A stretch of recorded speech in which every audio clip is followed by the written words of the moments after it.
Do oral anabolic steroids like D-bol and Anadrol, are they less toxic if you take them sublingually? Stay tuned.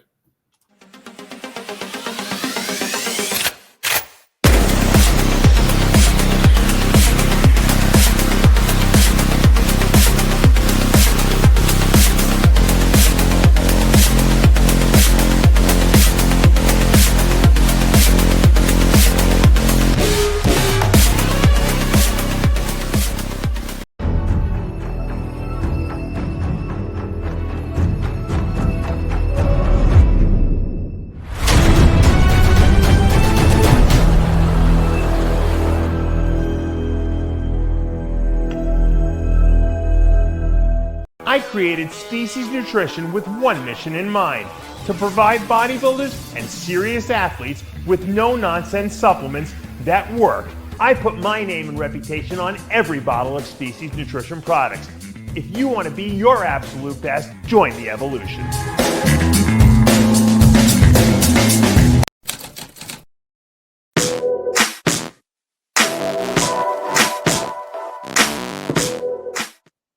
Rx Television, RxMuscle.com. This is Ask Dave, your weekly 30-minute question and answer show with Dave Palumbo. Whatever is on your mind, be it bodybuilding or non-bodybuilding, it is all on the table. I'm your host, Sadiq Faruqi. So glad you could join us on this, the 23rd day of July in the year 2025. We're going to go right into the first two questions from the Dave Palumbo Experience app. First question: your opinion on taking oral sublingually to mitigate the toxicity on the liver. Does it really make a difference? You know, it sounds good in theory, right? You put the oral under your tongue, you let it dissolve, and it goes into the bloodstream through this capillary circulation under your tongue, and thus avoids that first pass. When we talk about first pass, when we talk about liver toxicity, when you take anything orally, it has to be digested. It has to go through your intestinal tract, and the liver has to break it down the first time. And then it gets a second breakdown once it's in the bloodstream. Theoretically, if you can get it into the bloodstream directly, you're missing the first pass. It becomes less toxic. The problem with anything sublingual, especially when you just put like a pill under your tongue, is that probably, maybe 3 to 5% gets absorbed. It's a very small percentage that will get absorbed. 97% of it is getting absorbed because you're swallowing the stuff that's dissolved under your tongue. And that goes with anything. I know guys that put like a Cialis under their tongue thinking it's going to hit them faster. And the truth is probably 98% of the Cialis is going into their stomach, and that's where they're absorbing it. So, I mean, to me, most of those orals taste horrendous, and they will, numb and sting your mouth. It's just not worth it. If you're going to use the orals, just swallow it. It really doesn't make a big difference. Second question, again, these first two from the Dave Palumbo Experience app. In your off-season cycle that's available on the Dave Palumbo Experience app, are the PEDs amounts valid for a 60-year-old person? And I guess beyond that, just as far as a general age range that you feel as if your cycles would apply to. Right. Yeah, I mean, some of the cycles that I have on the Dave Palumbo Experience app, but by the way, if you guys don't know what we're talking about, I have an app you can download at your iTunes store, your Android store. It's $29 a month. You get access to everything I've ever written, all my videos. I do a Q&A video every week exclusively for the app members, like an extra Ask Dave. I answer everyone's questions in an open forum. Everyone gets to see everyone's questions and answers. It's a real great learning experience. We put up workouts every week. And I also have all my protocols in this, all my diets, off-season, pre-contest, my keto diet, and all the cycles, beginners and advanced, men, women. So what he's referring to is the advanced, I guess, men's cycle that's in there, which is pretty much the cap on what I would recommend ever doing. I would never go over that. So if you're 60, you probably won't want to go to that level. You probably would come back a little bit. When I tell guys over age 40, 45, I'm like, probably not a great idea to be putting orals and toxic compounds into your body because you don't handle them as well. When you're in your 20s and early 30s, it's kind of a little easier for your body to break that stuff down. Like I try to tell guys don't use Anadrol and Dianabol and all those orals. And even the tren acetate, take it easy on that as well because it raises blood pressure. And when you're older, your blood pressure control is not quite as good because the elasticity of the blood vessel walls is not as good. So it's stiffer. That's, we call that, arteriosclerosis, the stiffening of the blood vessel walls. That just happens with age. So we really don't want to do anything that's going to really whack the body out at that age. And especially at 60, I would probably stick to the long-acting injectables like, testosterone and anthocyanate, DECA, Durabolin, the longer-acting one, Trenbolone, maybe a Nanthate if you're going to use a Trenbolone and not use too much of it. Stuff like Equipoise, I really like a lot of, a little Masteron too, the long-acting one. I think those are really safe.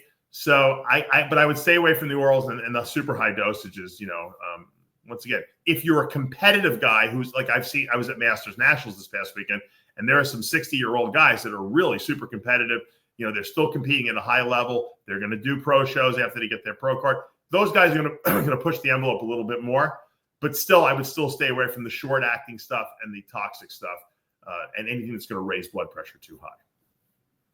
So again, these first two questions from the Dave Palumbo Experience app. Before we go to the rest of our questions, our good friends at Titan Medical have a sale going for this week. Let me pull up the image real quick for you all to see. There we go. So 4 new Titan therapies that are available to the Titan Medical Center family. Again, if you go to the website, we'll explain a little bit more about these therapies. But if you go to the website, last week we announced that they're going to now have their blood work, their blood panels available for purchase online, which is, and it's up there. It's up there. Sorry. There you go. So there you go. That's live. They have, by the way, said they have the best pricing on blood work I've ever seen for the stuff that they like. If you go for a testosterone test and you pay out of pocket, it's over $100 for one test. Okay. Just one testosterone test. They're doing I think for men, 100, when they do their blood work sale, it's like $120 and you get everything tested. It's unbelievable. And now you can sign up right on the website. You don't even have to call them. But these new therapies, put that graphic up again.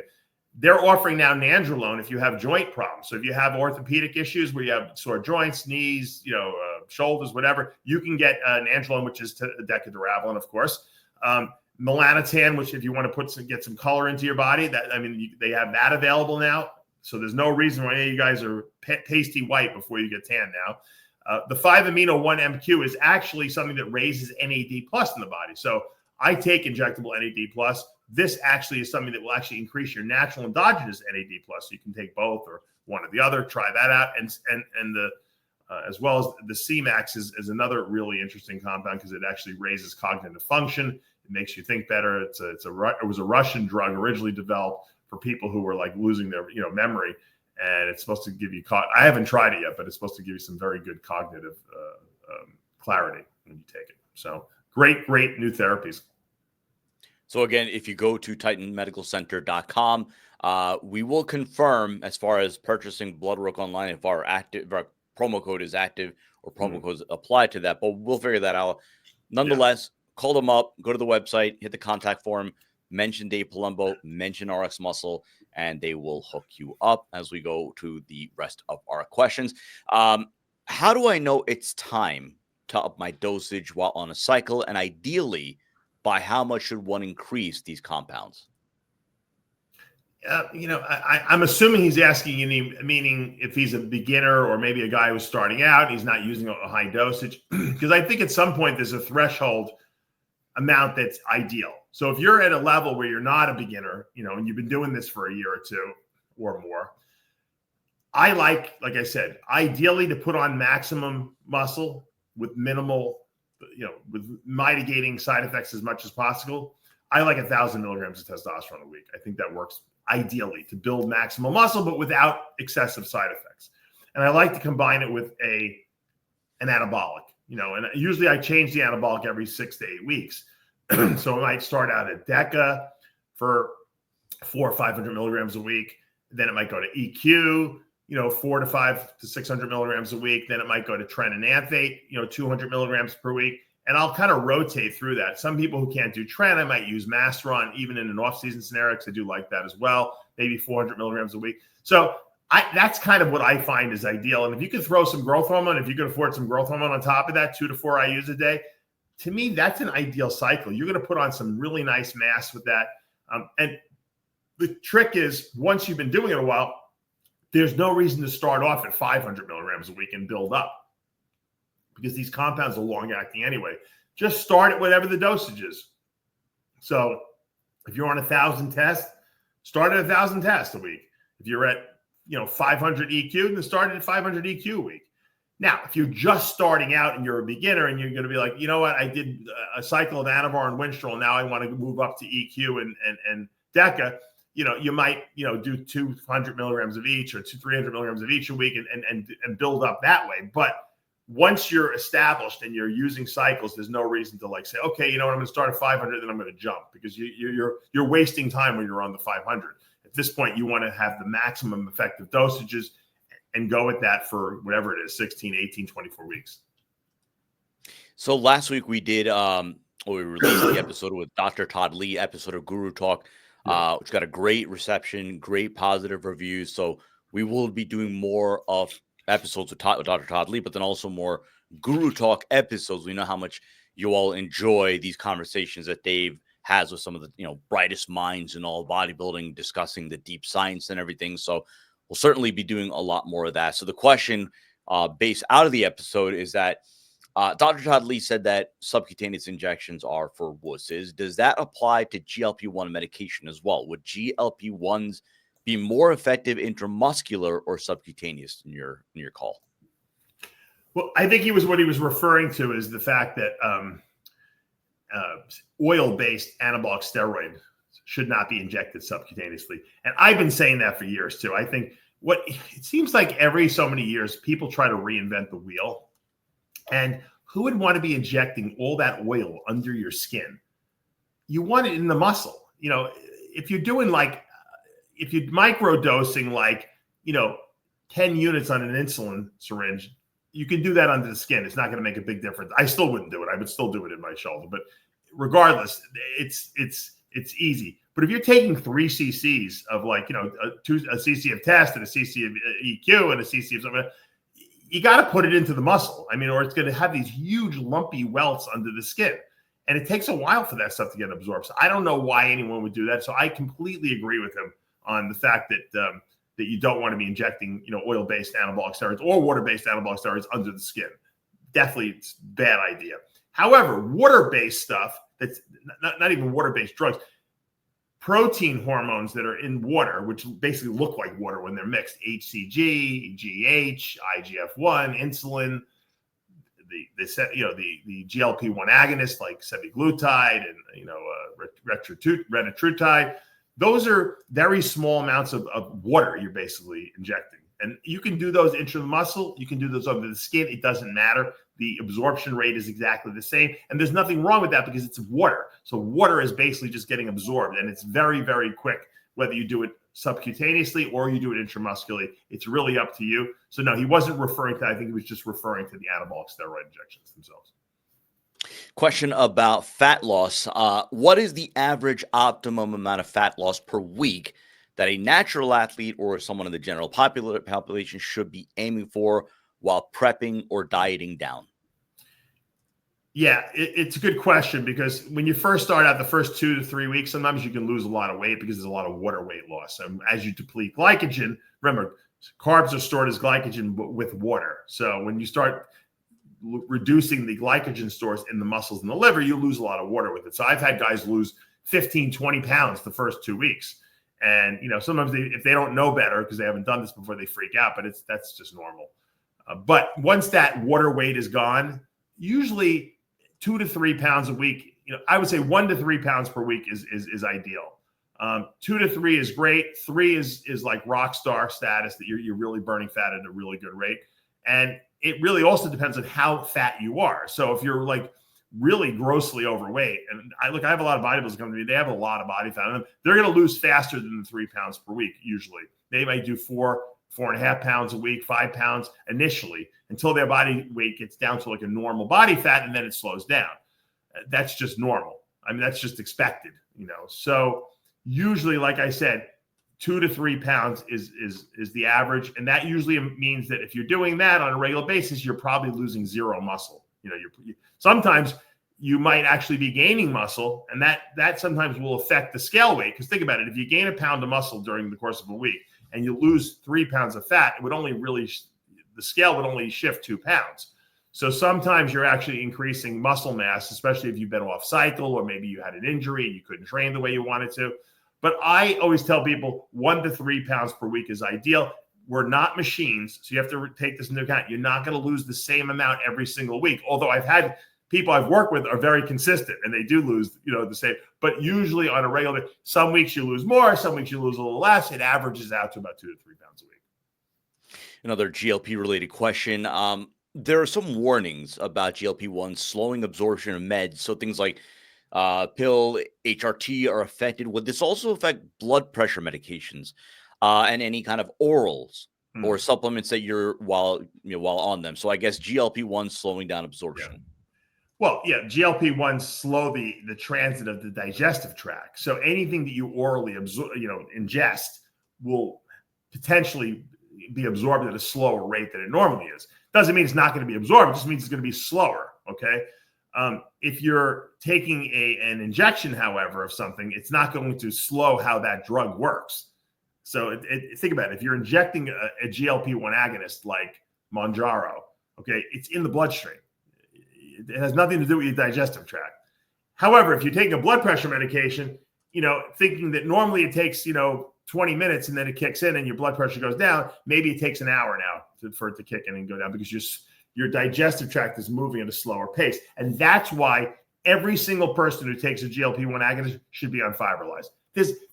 I hate to give myself a plug, but absolutely, I've seen enough people now contact me who aren't even clients of mine who say, I can't go to the bathroom on this stuff. What do I do? And I put them on lipolyze, or they call me and they say, lipolyze saved my life because I couldn't go to the bathroom on these GLP-1s. And I love them because I'm losing weight. I feel better. My blood sugars are good, but I could not go to the bathroom. And I tried everything. I tried stool softeners. I tried Metamucil. Nothing worked. Lipolyze worked like a charm. I do it twice a day. I love it. And I'm like, great. That's phenomenal. And I said, that's exactly what, so really the advent of GLP-1 agonists, it really helped sales with lipolyze because people now really need it. But I have to thank my number one lipolyze advocate out there, Guy Cisternino. There's no one who's been more loyal to the lipolyze brand than Guy Cisternino. I mean, he started out years ago as a species athlete. He's been using it since then, and the guy buys it by the case. He's and he always advocates it, and I want to thank him for that because I do appreciate his friendship. We got a similar question last week as far as I guess stack somebody was taking, but they're not seeing gains. Well, this is a little bit more specific. They're saying they're on 250 Deca from the pharmacy, so it's real stuff. 300 test, pure from the pharmacy, so it's real stuff. Haven't seen much in terms of gains in about 8 weeks. I'm trained properly, heavy weights, full range of motion, low volume. My nutrition is 95% on point. What can you possibly point out, I guess, without really seeing them in person? Yeah, I mean, everyone tells me they train right, and I watch them train, and they don't really train so good. Usually, if you're eating enough food, he's obviously taking enough drugs that he should be growing, right? And assuming he's taking the right supplements, make sure he's getting all his vitamins and minerals and essential fatty acids. I would advocate v-mineralyze and omega-lyze, assuming he's getting that, because remember, all those vitamins and essential fats are necessary cofactors in all the chemical reactions, and the essential fats are actually necessary for muscle repairing muscle. So a lot of people tell me I eat 350, 400 grams of protein a day. How come I'm not growing? And then they're eating no essential fats. Remember, the muscle cell is made up of muscle protein predominantly, but the coat that surrounds it, or the cell membrane, is made up of fat. So when you break down a muscle cell, you're breaking down the protein component and the fat component. So if you don't consume these essential fats on a regular basis, which is what's contained in omega-lyze, then you're not going to repair muscle adequately. And then that's going to be the limiting factor. You never want to have a lack of a nutrient, because if there's a lack of a raw material, then your body is only as good as the smallest, raw material. So if you're lacking essential fats, your body can only build so much muscle as it has essential fats. If you're lacking protein, it can only build as much muscle as it has, dietary protein to make it from. So you can't leave anything out. Now, I don't know. I'm not analyzing that this person didn't give us his diet. He just said, I'm eating enough. But usually when people say I eat enough, it means they eat enough protein. So I would bump the fat up a little bit and see how that works out. Throw a cheeseburger in here and there too, because saturated fats are important too, not just essential fats. And a lot of times that will kickstart the muscle gains. This one you might have to go a little bit deep into the bag of tricks. So many different drugs, possible combinations out there. But in your opinion, what will be the quote unquote ultimate bodybuilding stack if you can only pick one? Pick one drug or one stack? Stack. I mean, I kind of said it before. I kind of keep things really simple because simple works. One of my favorites, my favorite combo, and this is probably not the healthiest thing if you used it all the time, but I always said I believe that you could probably look just as good on stage if you only used testosterone, trenbolone acetate, and GH as if you used 25 other drugs on top of that, because I think those are the most potent. Because we need testosterone for building muscle mass and maintaining, dense muscle. Trenbolone makes you crazy strong. It makes you look really good because you store glycogen at an accelerated rate. It causes no fluid retention, and it makes you aggressive in the gym. And GH is like the lighter fluid on the fire. It makes it burn hotter. So you burn more fat, you repair muscle better, you grow new muscle, you turn new satellite cells into new or stem cells into new muscle fibers. So you got everything you need right there. If those were the only 3 drugs available to bodybuilders, I don't think they would look any different than they do right now. In other words, you'd say, oh, what about old Masteron and this one and that one and that? I don't think it matters. The problem is trenbolone raises blood pressure and it creates anxiety and raises heart rate. So you really don't want to stay on that all the time. It's not that good for you. But I'm just saying, if I had to pick 3 drugs that was the only drugs that I could possibly use, I think if we put everyone on those 3 drugs, everyone would look exactly the same as they do now. Question about v-mineralyze. Did the formula in v-mineralyze change? The last 2 bottles that I've received of v-mineralyze has had a very, quote, strong odor. No, I didn't know. I haven't noticed that, but I mean, all these vitamins. I mean, think about how many vitamins are in that formula. Vitamins smell like very strong. Okay, that's a normal thing. If you ever go to like a manufacturing facility, I'm like really weird. I love the smell of vitamins. I love the smell of flavoring systems. My kids like to go to Disneyland. I like to go to manufacturing facilities and walk through it and look at all the ingredients they got laying around on all the shelves and look at the mixers and see how I love that smell. That smell like gets me like high almost, because that's what I'm passionate about. But yeah, the v-mineralize, because there's so much in there. I mean, think about this: blueberry extract, lycopene, all the B vitamins and C vitamins. They have a really strong smell. And you put all those together, a new bottle, when you pop it open, especially because it's summer now, it probably has a stronger smell because it's summer. In the winter, when it's cooler out, you don't quite get the smell as much, but you definitely smell it more, the vitamin smell, when the bottles are warm. And that's to be expected. Now, there is a new formula going to be coming out probably next, in early 2026, once we go through the inventory we have. And I've talked about that and teased it. It's going to be an even greater formula, but right now we're not ready for that. So I'm not going to tease it too much. Question about blood thinners. How can being on blood thinners affect your training? His question specifically, are you more susceptible to tearing fibers more easily while on blood thinners? No, you're not going to tear muscle, but you could bruise more easily, because remember, if you're on a blood thinner, it means you're not clotting as well. So if you bruise yourself or you bump into something that would normally instantly clot, and you wouldn't even notice it, you might get a bruise. So people do definitely notice more bruising when they're on blood thinners. It happens all the time because, once again, the clotting process is not completely inhibited, but it's blunted, because they don't want you throwing clots in your bloodstream. So it kind of like blocks a little bit. Same thing with taking a lot of fish oil. Like when I take, when I'm on my omega-lyze and I'm on all that vitamin E that's in v-mineralize too, you have to stop those vitamins before you get surgery, because you'll actually bleed. They inhibit the clotting process. And that's why with a lot of these doctors, they tell you, okay, I want you to take a baby aspirin and I want you to take this blood thinner and that blood. A lot of times they tell guys, check your PT and INR times. That's your bleeding times. When I'm on these vitamins, my INR and PT time, which is how fast your blood clots, are very high, which means that you don't clot very easily. When your INR and PT times are short or low, that means you have a much higher propensity for clotting. So before these doctors start putting everyone on all these blood thinners, I think it would be a good idea for them to check the PT and INR times, which they never do, and just to get an idea of what the status is of the person's clotting, because sometimes you can put them on too many anticoagulants, and that's not good either. Take a couple more questions. This one is about lipolyze specifically, but I'm asking this because I do want you to extrapolate across the product line in terms of your logic behind dosing. Because the question is this: if you double the dose for lipolyze, will you burn more fat? So if you want to answer that, but not also kind of go into the logic behind the dosing of lipolyze in terms of the fat burning mechanisms you want the body to achieve. Yeah, with certain fat burners that are stimulant based, if you increase the dosage too much, obviously you overstimulate your body. People can't sleep, they get anxiety, they get heart. There's no stimulants in lipolyze. It just kind of wastes calories is one of the mechanisms that it works by. So it releases these calories as heat. So if you take more, you'll release more, you'll waste more calories, and you'll notice you get hotter, on the stuff. And that's how it works.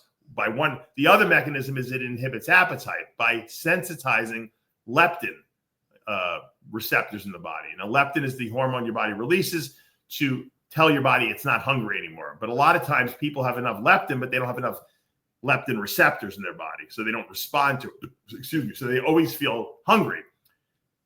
By taking lipolyze, it creates more leptin receptivity by increasing receptor numbers, and then your body senses that and it feels satiated or your appetite disappears. So more lipolyze, less appetite, and more calorie wasting. Now, to a certain degree, I know people that have taken 10 pills a day.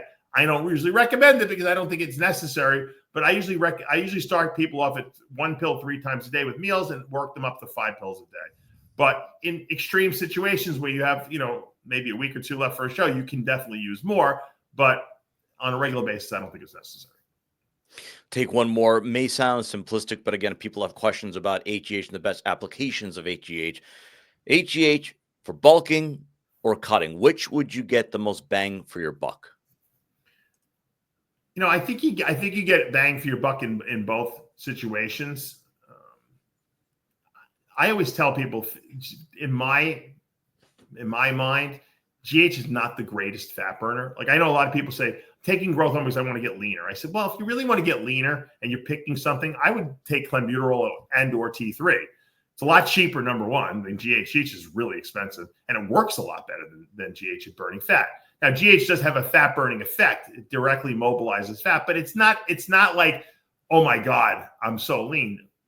Clenbuterol and T3 are, oh my God, I'm getting so much leaner. Those work by that mechanism. And so you don't get a lot of bang for your buck. Now, you do grow better.